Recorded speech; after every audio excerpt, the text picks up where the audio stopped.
Huyo hapo juu ni babake na Mr. Gav, marehemu Mr. Gav, na alipewa nafasi ya kuzungumza kwenye msiba wa mwanae.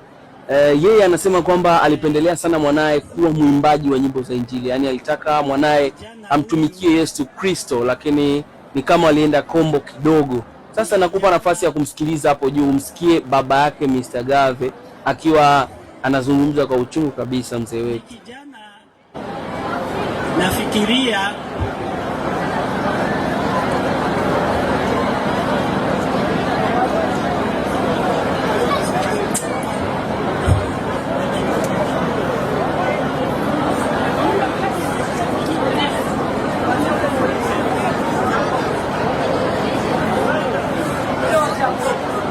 ni kijana kabisa, nilikuwa nimempenda ndani ya jamaa, ndiyo familia, sababu nimekuwa na watoto 8, yeye imekuwa mtoto wa 6.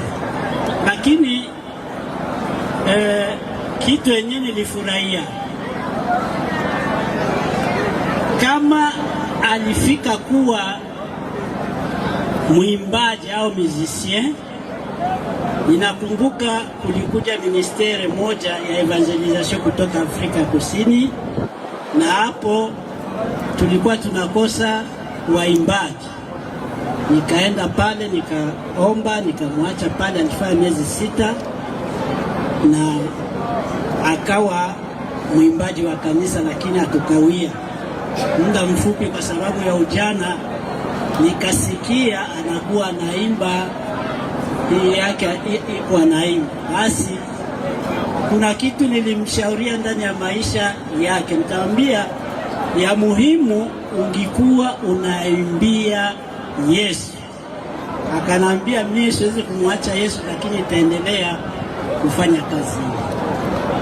Kwa hiyo mpaka muda huu, kitu yenyewe nilishangaa kuanza utoto wake, hakuna siku aligonjwa.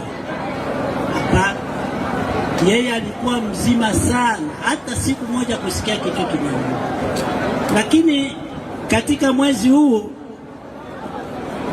alinitumia picha ndani ya telefoni, baba, mguu umevimba usiku. Nikaangalia ndani ya telefoni, kutana mguu umevimba. Nikamuuliza asubuhi yake, umesikia? Sasa nimelala vizuri. Lakini kitu nitakuomba, usijaribu kwenda kuwafumu, uendelee na neno la Mungu, uende kumaombi. Akasema, baba, mimi siwezi kwenda hata kuwafumu, lakini niko mzima. Na hivi nimeenda kukazi, hakuna nafasi kunauma tena. Akanambia hakuna nafasi panauma. Nikamwambia nenda basi kule kwa hospitali wakupime, waangalie kama ni kitu gani kimekuletea matatizo. Mguu vimbe tu na ukose kuwa mzima. Basi nyuma yake akanambia nimepona, sijisikie kuwa tena gonjwa. Nikashukuru. Basi ilikuwa tu asubuhi, mdogo wake anakuja kunambia, baba, kuja, kuko habari mbaya. Kasa habari, anasema inawezekana Gavi amezimia na twende Uvira, ndio tutajua ya kukutana, kumbi Bwana amembeba. Lakini nimeshukuru sana kwa sababu dakika ya mwisho aliendelea kujipatanisha na Yesu, na hiyo nikashukuru sana.